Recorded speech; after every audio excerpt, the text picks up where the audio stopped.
Apa kabar para pecinta catur? Jumpa lagi dalam serial tutorial catur yang tergabung dalam Swaji WN YouTube channel. Dan kali ini akan kita ulas partai di turnamen catur tahunan Tata Steel 2017 di sebuah kota kecil Wijk-en-Zee, Belanda, antara juara dunia Magnus Carlsen melawan Wout Stazek.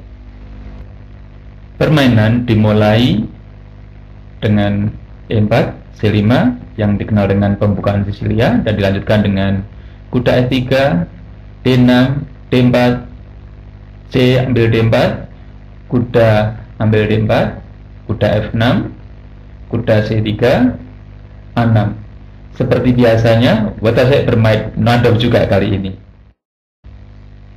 Bagi yang belum paham pembukaan Sisilia variasi Nadov, bisa search di Google dengan kata kunci Swaji WN pembukaan Sisilia variasi Nadov. A3, Carlsen amat sangat jarang melangkahkan langkah ini. Ini adalah langkah menunggu untuk melihat bagaimana hitam mau melangkah selanjutnya. Carlsen mengatakan bahwa ia terinspirasi oleh Karjagin ketika main lawan kiri pada babak pertama. E5, Wout Stazek melangkahkan langkah E5 varian Nadov klasik. Ia juga bisa main E6 atau G6. Sebelumnya, Karjagin bermain langkah ortodok kuda F3, tapi kali ini Carlsen melangkah kuda F5. Inilah langkah tipe juara dunia yang penuh provokasi, walaupun sebenarnya langkah ini jarang dipakai. Jika kuda diambil, maka putih akan berusaha untuk mengontrol jalur putih gajah.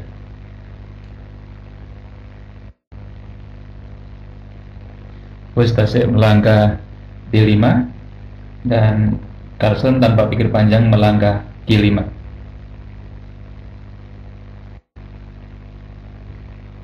Hitam melangkah D4. Seandainya hitam makan L4, maka menteri D8, raja makan D8, rokade, maka putih akan punya peluang inisiatif yang besar.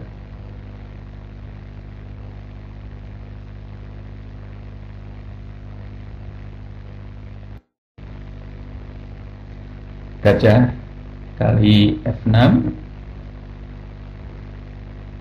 menteri makan F6, namun menurut Grandmaster Daniel King, G kali F6 lebih bagus karena kuda tidak bisa ke D5 karena gajah akan ambil kuda di F5.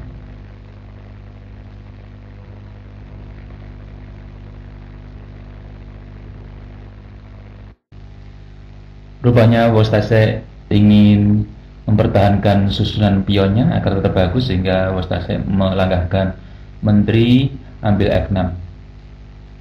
Kemudian Carlsen menjaga kuda D5.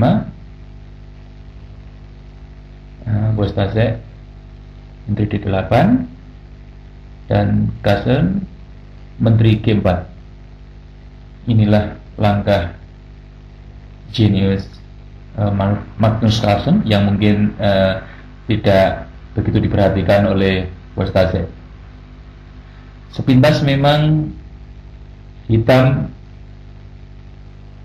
akan punya langkah bagus pion G6, tapi inilah ide brilian Magnus Carlsen dengan tujuan melangkah ke petak G3, dan bila ini dimakan, maka menteri makan E5, skat, dan ancaman ke beteng di sini.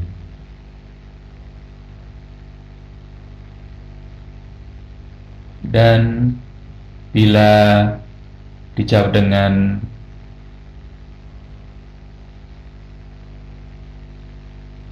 kuda C6, maka kuda makan D4. Bila diambil sama kuda, skat, lagi-lagi ancaman terhadap benteng dan kuda di sini. Dan bila dimakan dengan pion, maka garbuan yang fatal akan dilakukan oleh Magnus Carlsen.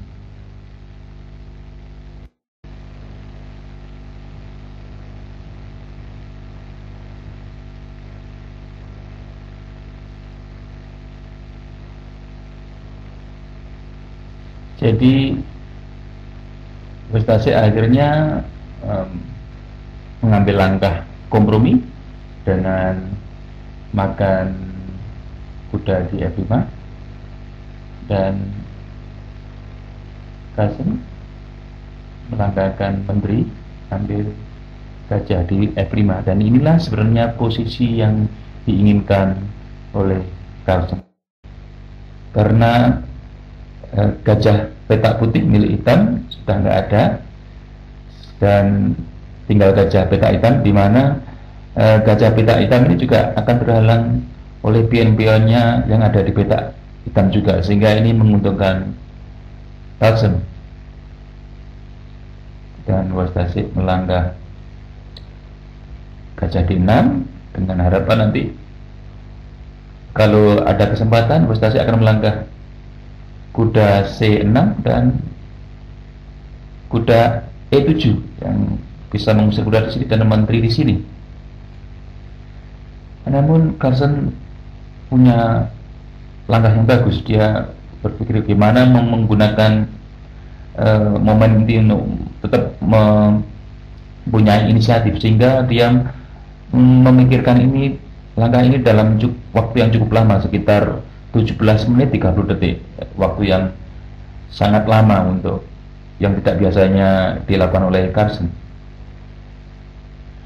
Kemudian bukannya Carlsen mengamankan menterinya ke petak yang aman, dia tetap mengambil peran inisiatif dengan melangkahkan pion A4. Kemudian permainan berlanjut dengan kuda C6, ya Westase ingin mengkonsolidasikan kekuatannya. Kuda gajah C4, E5, menghindari dari ancaman. Kuda E7, kuda ingin menentang pendudukan kuda di sini, karena kuda di sini itu sangat nyaman ya, dia punya petak yang bagus yang mudah mengancam perwira hitam.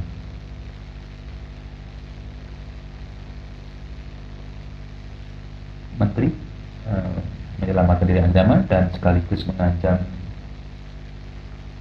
pion di G7. Kita merokade dan benteng melangkah ke petak H3. Inilah ide dari tadi pion melangkah ke H4 di sini.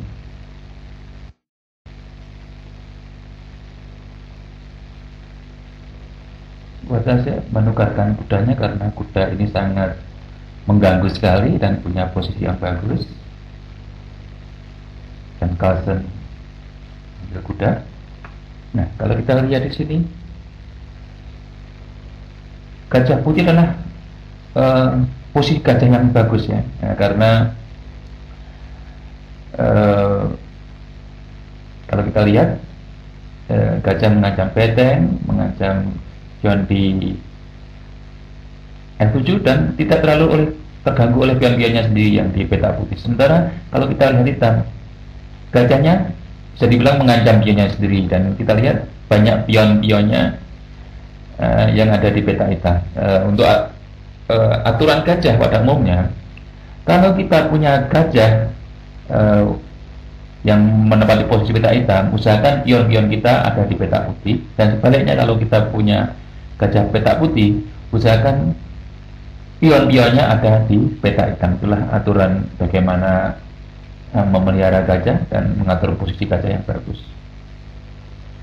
Karena bentengnya dianjang, maka saya akan ke A7.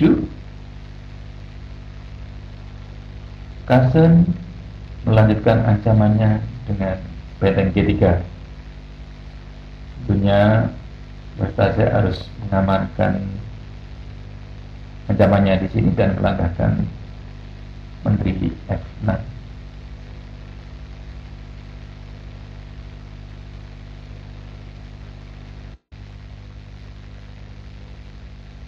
Berikutnya mungkin salah satu alternatif adalah rokade panjang untuk putih dengan tujuan mengaktifkan bentengnya ke petak D3 dan kemudian ini mengaktifkan di sekitar baris ini ya. Tapi ada bahaya di sini, A6, sehingga posisi raja sangat terancam dengan mungkin memajukan dia yang sini dan merusak pertahanan raja putih. Sehingga Carson punya langkah yang bagus, yaitu A4, dengan pemikiran atau ide bahwa bila nanti pion B4, maka rokade ini posisi putih akan sangat aman, sehingga karena tidak ada pendobrakan di posisi pion ini.